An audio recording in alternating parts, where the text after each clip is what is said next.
David, man, David messed up a lot. A lot. I mean, this guy, we think of Bathsheba, there was a lot of the things he did wrong, yet God says that this was a man after his own heart.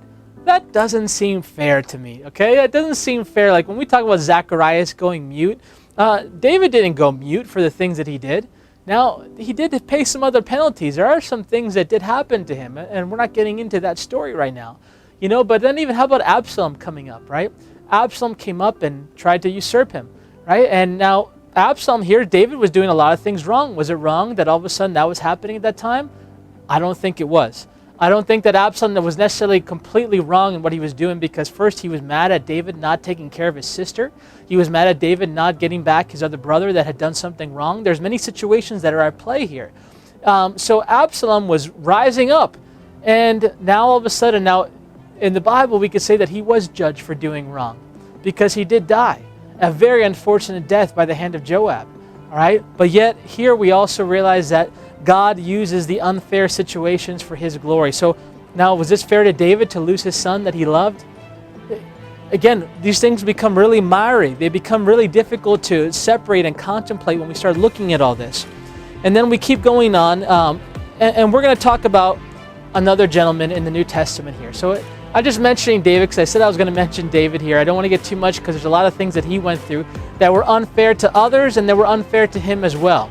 All right? Yet God still blessed him, and God gave him favor, and God said he was a man after his own heart. So you might be going through situations, and others might be looking at you saying it's not fair, but don't feel bad because God's favoring you. At the same time, here's the point, you might be getting favored on one hand and then unfavored in another hand, okay? Or things that are unfair in another hand, and they could be happening simultaneously at the same time, where others are looking at you thinking, man, this guy's so blessed, or this girl is so blessed. Someone else might be saying, man, so many difficult things happen, poor person, oh man, yada, yada, yada. We can look at David the same way, and the next gentleman the same way as well. So we're going to talk about Peter here today, all right? Peter. Now, I want to start by saying how Peter was an interesting character in the Bible.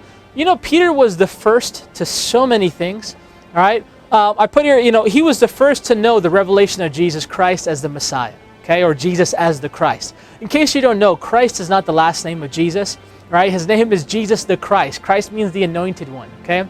So Jesus is the Christ, and so Peter was the first person to get that revelation, and Jesus identified, say, hey, my Father gave you that revelation, right? That's the revelation that comes from God, and on this revelation, Peter, I will build my church, all right, and the gates of hell will not prevail against it.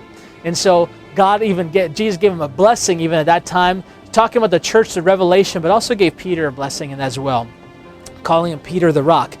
Peter was the first to walk on water. He was the one that got out of the boat.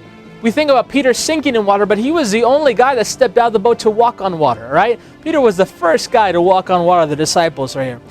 He was the first to be told, get behind me, Satan. When all of a sudden Peter went up to Jesus and said, surely you shall not die. That won't be happening to you. When Jesus was talking about his death and resurrection, Jesus then told him, get behind me. He hadn't done that to any of the other disciples there.